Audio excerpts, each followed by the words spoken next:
चिखलीच्या भाजपा आमदार श्वेता महालेंना जीव मारण्याची धमकी आलेली आहे। श्वेता महाले यांना जीव मारण्याच्या धमकीचं पत्र मिळालंय। श्वेता महाले आज दुपारी पोलिसांकडे तक्रार करणार आहेत। तुम्हाला 3 धमकीचे पत्र मिळाले, काय नेमकी धमकी आहे आणि कशा पद्धतीचा मजकूर आहे? विशिष्ट एका समाजाचा उल्लेख त्या पत्रामध्ये आहे। त्या समाजाच्या वतीने मला जिवंत मारण्यात येईल, सर तन से जुदा अशी ती लाईन त्या तिन्ही पत्रामधल्या मजकुरामध्ये त्या ठिकाणी आहे।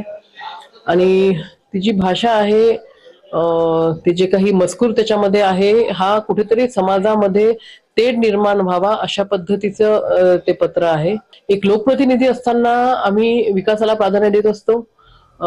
मतदारसंघातल्या सगळ्या जाती धर्मांच्या लोकांचे सुखदुःखाचे जे काही कामं असतील ते जास्तीत जास्त आपल्याकडून व्हावेत अशा पद्धतीने काम करत असतो।